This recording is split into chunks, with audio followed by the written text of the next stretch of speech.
Hi guys, this is Dr. Samaliazad. What I'm going to do today here, I'll go over the circulatory system, talk about the major arterial and the venous system that we have in our body. We're going to start from the heart and we're going to go away, which are produce our arterial system. The first branches of the heart that comes up to the ascending aorta, known as the right and the left coronary artery, which we discussed when we talked about the heart. As we come up here, the first branch is known as the brachiocephalic. The third branch is known as the left common carotid artery, and the fourth branch here is known as the left subclavian.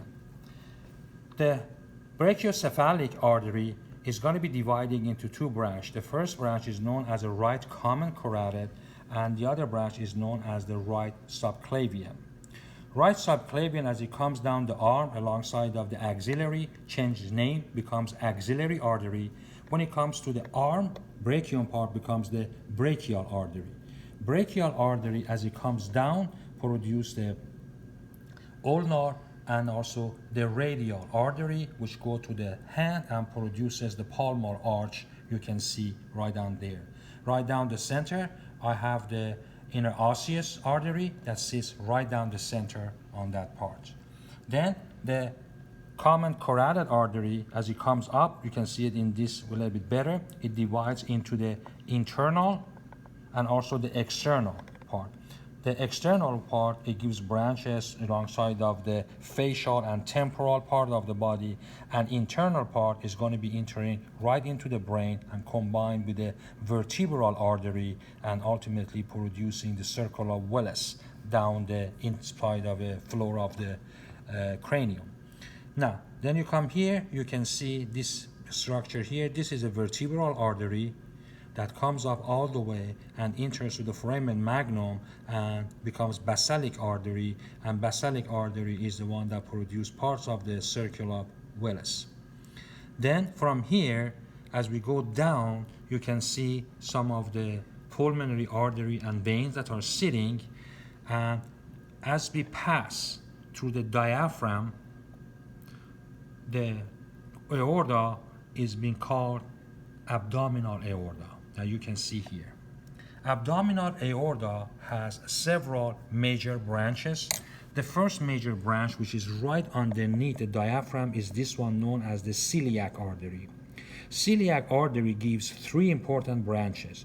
One is known as a left gastric, the other one known as a splenic, and the other one known as a common hepatic arteries.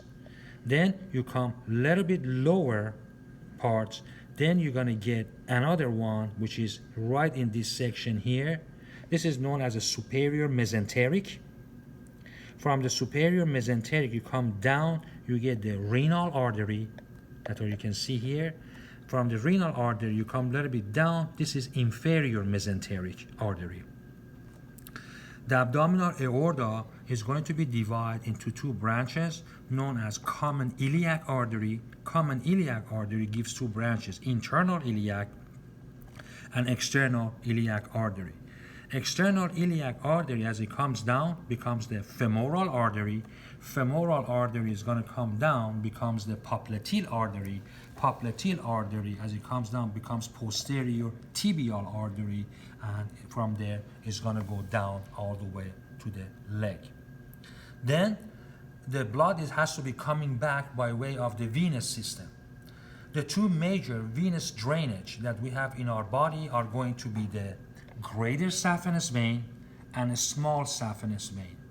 Greater saphenous vein in turn comes from the medial part of the leg all the way up and is going to be drained right into the femoral vein.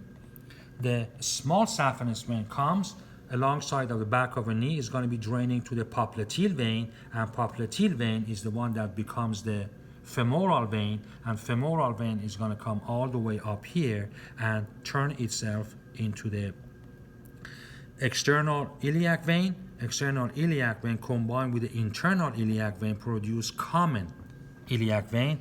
Common iliac vein comes up, attaches and turns itself into the inferior vena cava. Inferior vena cava is going to be receiving blood from the renal vein as well as the inferior mesenteric and superior mesenteric, and also common hepatic vein. They're all draining into that part, and ultimately the inferior vena cava brings and releases the blood right into the right atrium.